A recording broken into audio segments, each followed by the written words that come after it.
ახლა ჩვენ ეს ზაფხულის პერიოდი უნდა გამოვიყენოთ ჩვენი ჯანმრთელობის გასაუმჯობესებლად. და ამისათვის საუკეთესო დროაო ასე გვეუბნება ნინო ვაშაკიძე. როგორ გვეხმარება ზღვის მარილიანი წყალი ორგანიზმის დეტოქსში, ასევე მზედა სეზონური საკვები, ამას ახლა ტრადიციული მედიცინის სპეციალისტი ნინო ვაშაკიძე გვეტყვის, ასევე გვეტყვის იმას თუ რატომ უნდა დავიწყოთ ზამთრის მზადება ზაფხულში და იმასაც თუ რა სარგებლის მომტანი შეიძლება გახდეს სისარტყელის ქვეშ დადგომა. ეს ყველაზე მეტად მაინტერესებს. როგორც ხედავთ, გასარკვევი ბევრი, ამიტომ დავიწყოთ. დილამშვიდობის. მოგესალმებით, ძალიან დღეს სისარტყელის ქვეშ უკვე ვიდექი. იყო უკვე? არა, მე ვაკეთებ სისარტყელას. ეს არის. მოდი, კარგი, ამით დავიწყოთ. რადგან ამით დაიწყო შენ და უკვე მოგითავებია ეს აქტივობა. ჩვენც გვასწავლე, რა ნიშნავს? ვიდავეთ ჩვენ რო სისარტყელას კაცო ერთი ის ვიცი ბავშვობიდან რო თუ უნდა ჩაიფიქრო და გაიარო სისარტყელის ქვეშ, მე რამდენიც უახლოვდების თითქოს უფრო შორს მიდის და რანაირად როგორ ნინოს სისარტყელაზე ვსაუბრობ და რა არის ეს კონკრეტული და როგორ შეიძლება ენერგეტიკაზე მოქმედებს აი ეს დაშლილი სხივი. ხო. და ჩვენ ველს აწესრიგებს და ხდის უკეთესად და ჯანმრთელობისთვის არის კაი, ამიტომ ტყილა არ არის ნათქვამი, რომ სისარტყელის ქვეშ უნდა გაიარო. სად არის? სისარტყელა, აი როგორ შეიძლება იცი შექმნა, გავიცანი აიურვედის სპეციალისტი, ინდოელი იყო ეს კაცი და სისარტყელა მოიწყვევდა როგორ თქო და ყოველდღე მოიწყვევ. ამომავალ მზეზე ჯობია ამ სისარტყელის მოწყობა, იმიტომ რომ ის მზეც განსაკუთრებული არის და აი წარმოიდგინე რომ წინ თვალებთან აი გადაასხა წყალი. ხო. ის წყალი და მზე შლის და გამოდის სისარტყელა. და გვაქვს ახლა ყველაფერი. არა, რეალურად არის ეს სისარტყელა, დაინახა როგორ იშლება. ერთი წამი. კი, აი მართლა უნდა გადავასხა თუ წარმოვიდგინე. არა, მართლა უნდა გადაასხა წყალი. მაგრამ ჩვენ პირობებში წყალი ხო შეუძლებელია და მე ბევრად უკეთესი სისარტყელა გამომდის კერხერი მაქვს, ვისაც კერხერი არ აქვს, ეს პულვერიზატორები როა, სანამი. აი ამ სანამით თავზე შარავანდეც იქმნი. სანამი დანამი. გაგრილდები. და არის სისარტყელა რეალური. არის სისარტყელა რეალური, დაინახავ კიდევაც როგორ იშლება. ოღონდ პატარ-პატარა სისარტყელები არის. და რა შვები, როცა სისარტყელა შევქმენი? ველი გევსება, იმიტომ რომ აი აქ რო ამბობენ სახას რა არის, ნაირ-ნაირი ჩაკრებია, ამ ჩაკრებს და კვებავს სხეულს ენერგეტიკულად. რეალურად ოღონდ ველი მანამდე და მერე არის სხვადასხვა. კაი, გითხარ ხო, ანუ სისარტყელა ხო მარტივია. როცა გნებავთ არა ზაფხულის პერიოდში ამომავალი მზის ფონზე შეგვიძლია შევქმნათ ხელოვნურად სისარტყელა და შევისოთ ენერგიით. იმიტომ იყო ეთყობა ჩვენმა წინაპრებმა ეს ყველაფერი კარგად იცოდნენ და ბავშვებს რო გაყრიდნენ აი ამ ჟუჟუნა წვიმაში, როდესაც მზეც იყო, წვიმაც იყო, რომ კარგი იყო. ზეპირსიბანს. რა კარგია. და ჩვენს პირი დავაბარინოთ მზეს. ჩვენს დავიბარინოთ. ჩვენს დავიბარინოთ ხანდახან. და ეს არ ვიცოდი, აგერ ალბათ თქვენთვისაც სიახლე აღმოჩნდებოდა ეს ყოველივე. მშვენიერი ეს ერთი პრაქტიკა ვისწავლეთ. და ახლა მთლიანად ზაფხულის პერიოდი როგორ გამოვიყენოთ ჩვენ და სასარგებლოდ. გრძელი ჯერ ერთი გრძელი დღეა. ხო. ამიტომ მაქსიმალურად გამოიყენოს ყველა მეს დღე. და სწორი გადანაწილება არის საჭირო ამ დღის, იმიტომ რომ ვაიმე, ეხა ერთი ვინც მუშაობს იმისთვის ამის შესრულება საკმაოდ რთულია, მაგრამ უძილობა მჭირს, არ გჭირს უძილობა, გრძელი დღეა და ამიტომ ყოფნის ნაკლები დრო. შეგიძლია გამოიყენო ძალიან ცხელა, შედის თუ ისვენებ შუა დღის წილი. შუა დღისას ნუიტები დიდ მზე, სიესტა, დიახ, კი ბატონო. გაიღვიძე დილასადრე, მიიღე ეს სისარტყელა და მიიღე დ-ვიტამინი, სრულიად მსოფლიო გადარეულია ამ დ-ვიტამინზე. ყველა იკეთებს ანალიზს, მართლა ძალიან სერიოზული პრობლემაა დ-ვიტამინის. მაშინ შენს მოგკითხავ ნინო, შენ როგორ ფიქრობ, მზის სხივები საკმარისად გამოგვამუშავებინებს ამ საკმარისად გვამუშავებინებს უმეტეს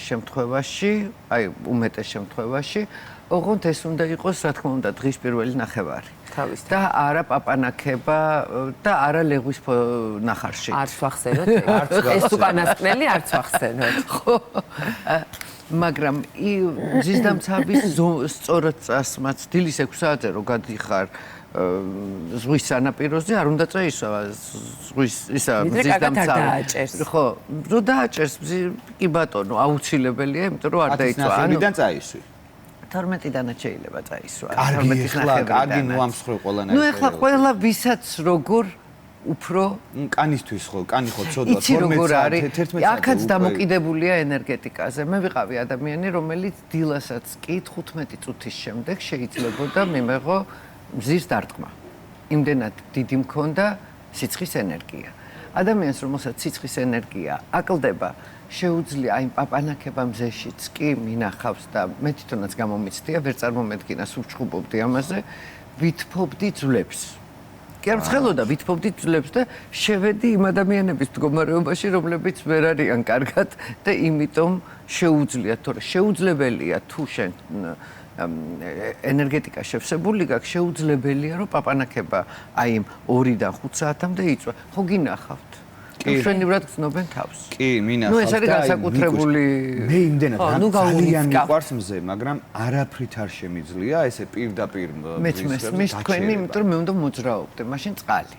და აი ეხა გადავიდეთ წყალზე, მოვედით წყალზე. ასევე მოიგონეს მარილიანი აბაზანები, რომ დეტოქსი გააკეთოს ორგანიზმმა. ზღვის მარილით აბაზანები. ეს იმიტომ მოიგონეს, რომ რეალურად ზღვა აკეთებს დეტოქსს. რა თქმა უნდა, ზღვა უნდა იყოს კარგი, სუფთა, არ უნდა დაგებართოს რაიმე, მაგრამ აი ეს მარილი კანის, აი თუ გახსოვთ მარილიანი წყლის გამორეცხვაც კი დალევით ხო? დალევით ვასა. ნაწლავების გამო.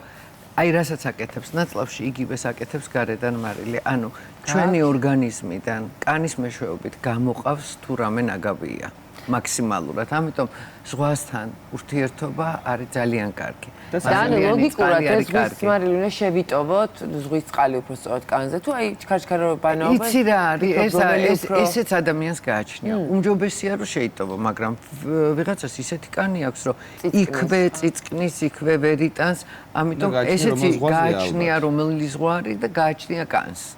რა თქმა უნდა. წყალში ყოფნა რომ ყველასთვის სასარგებლოა ყოფნა, სასარგებლოა და დიდხანს იყავით, დიდხანს იყვნენ. ყველაფრისთვის კარგია, ყველაფრისთვის კაია. ნერვიული სისტემიდან დაწყებული. აბსოლუტურად.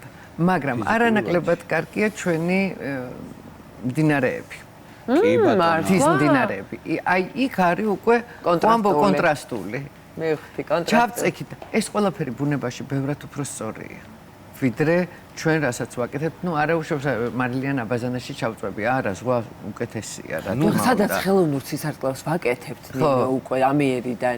ნუ ხელოვნური ზღვის მარილი არის რაღაცა ვერ მიდიხარ. თუ არ არის საშუალება, კი ბატონო, თუ არის საშუალება, ჯობია ესე მაქსიმალურად გამოიყენოთ. მაქსიმალურად სიესტა დილიდან იმისთვის არის არა ეს აფხულიც. ტემპერატურას გატყობინებს რომ შუა დღეს არ უნდა იყო. რაღაც მზის გულზე რეალურად ვაკვირდები მე ჩემ პაციენტებზე. აი იქ სადაც არის ძვლის პრობლემები, სახსრების პრობლემები, სერიოზული მძიმე დაავადებები. ერთი კურსი თუ მჭირდება ზაფხულში, ზამთარში მჭირდება 3 იგივე შედეგზე. აჰა. იმიტომ რომ ზაფხული ენერგეტიკულად იმდენად დიდია, იმდენად გვავსებს, რომ მაქსიმალურად უნდა დაიტუმბოს სწორად, ოღონდ არ უნდა მოიკლა თავი. ხო, თავის რაღაცეებით. მაგრამ აი ეს. ნინო, ჩვენ თქვით, რომ აი ზაფხულში უნდა დაიწყოს ზამთრისთვის მომზადება და ეს რას ნიშნავს? ანუ რა იგულისხმება? რა იგულისხმება? D ვიტამინით დავიტუმბოთ. ეს არის ზამთრის წინაპირობა. მერე ენერგეტიკულად მაქსიმალური მზე, სადაც შეგიძლია რომ მზე იყოს, იმიტომ რომ D ვიტამინოზები წამოვიდა მე-20 საუკუნეში, როდესაც შეიქმნა ქარხნები, როდესაც ადამიანები მზეს არ ენახებოდნენ დღის განმავლობაში. ამიტომ წამოვიდა და ეხლაც ამ პირობებში ვცხოვრობთ. მეც ეხლა საოფისე სამსახური, ქარხნული სამსახურები. კი, ოფისის ფერი უკვე რაღაც ტერმინადაც კი ჩამოყალიბდა, რომ ოფისის ფერი. კანზე და მაგას მოყვება D ვიტამინოზი. ამიტომ მაქსიმალურად უნდა გამოვიყენოთ ზაფხული, როდესაც გვაქვს საშუალება, როდესაც დღე გრძელია და უშუალოდ 9 საათზე სამსახურში უნდა იყო, 6 საათზე გაიღვიძე, შეგიძლია. აი სულ ფიქრობ, ზღვისპირა ქალაქებში მაცხოვრებლებს არ აქვს D ვიტამინის დეფიციტი? ისინიც არიან, მე ძალიან ბევრი ბათუმელი ვიცი, რომელიც ზღვაზე არ გადის და წყალსაც რო არ იცის. და ვინც იცის, იმათ არ აქვს პრობლემა. ეტყობათ კიდევაც აი ეს სხეული მარილიან წყალში, რასაკეთებს ხო დაკვირვები ხართ. უცბად ყველა კუნთი გამოკვეთილი, შეკრული, ლამაზი ეს რაღაც იმიტომ რომ გინდა არ გინდა წყალში ფიზიკური აქტივობა გამოგდის. ფიზიკური აქტიურობის გარდა ესეც, ანუ ორივე ერთად აკეთებს, თვითონ წყალიც აკეთებს. ჩვეულებრივ წყალში იქ კონტრასტული აკეთებს. აი თაში, მდინარეში. და ასე რომ იქ სიესტა შეიძლება ზუსტად იქ სიესტა შეიძლება ზუსტად გაატარო მდინარის პირას. ხო, მაგრამ რო ფიქრობ, აი მაქსიმუმ საუკეთესო შემთხვევაში ზღვაზე 10 დღე მოხვდი არა, მთელი ზაფხულის განმავლობაში. საკმარისი არის განა ეს ჩვენი ზამთრის მომზადების კუთხით. იცი რა არის, საკმარისი ასე არასდროს არაფერი არ არის, ჯობია იყო უსაქმური ცხოვრობდე. უსაქმური მაინც არ გამოდიხარ, ბუნებაში იყო. და ყველა გარბის ამიტომ ბუნებაში. მაგრამ ნუ რაღაცა მარილიან აბაზანას ჯობია. კეთილი. ჩვენ ასევე ვახსენეთ სეზონური საკვები. რამდენად მნიშვნელოვანია სეზონური საკვების ასევე ალბათ მომარაგებას ხეულის, ისევ იმ ზამთრისთვის თუ ზოგადი ჯანმრთელობისთვის. აი აქ რა რჩევს მოგცემდით? ნუ რა თქმა უნდა ხილი, ყველანაირი ხილი. ერთადერთი ყოველს ურჩევ რომ არ არის ზაფხულის ხილი, არც პორტოხალი, არც მანდარინი და მაქსიმალურად ისედაც გონიათ რომ ისედაც უმეტესობისთვის არ არის კარგი პორტოხალი და მანდარინი ზოგადად. აი ეს სისხლის ჯგუფების მიხედვით გელაპარაკები და C ვიტამინი გრეიპფრუტშიც ბევრია, ალუბალშიც ბევრია და ყველა სხვა ხილშიც ბევრია. ატამი და ვაშლატამა უმჯობესია თუ ვერ აიტანს კუჭნაწლავი კომპოტის სახით და არა ცოცხალი, დანარჩენი ხილი თუ რამე კენკრა არის მართლა ძალიან კარგია. ძალიან კარგია ისევ და ისევ კიტრი. ოღონდ კიტრი რა თქმა უნდა იყოს ჯანმრთელი და არა ერთ დღეში გაზრდილი. ხო, გაჯერებული სხვადასხვაირად, სართული აი რანაირად უნდა აი ამაზე პასუხი არ მაქვს. ალბათ ყველას უკვე ჩვენი ბოსტანი უნდა გქონდეს. ალბათ. შენ გახშირად მსმენია ის რომ ნუ რაც არის სეზონური, ეს არის ძალიან მნიშვნელოვანი და რაღაც თითქოს სეზონის და ეს რაღაც წინაპრების გამოცდილებაც კარნახობს რა არის უმჯობესი. რო ვიხსენებ ახლა ზაფხულის პერიოდში აი ხორცის მოხმარება მცირდება, ხო? ავტომატურად არ გთხოვს თითქოს ხეულიან რაღაცა ცხელი საკვებიც ნაკლებად გინდება ზაფხულში. რა ფენომენია? ფენომენი არის ყველაზე მეტად ენერგიას ვიღებთ ჩვენ მზისგან, წყლისგან, ჰაერი. კი ბატონო. და ზაფხულში ჩვენ ამის საშუალება გვაქვს დიდი. საერთოდ რო არ ვჭამოთ არ ხშია. უმეტეს ძალიან ხშირად, უბრალოდ არც ხშია. კი. ვერ ცინელებს ორგანიზმი, ტემპერატურა გარეთად და კიდე აი ჩინეთშიც, ყველა ამ აზიის ქვეყნებში მარტო ტურისტულ ზონებში არის ცივი წყალი.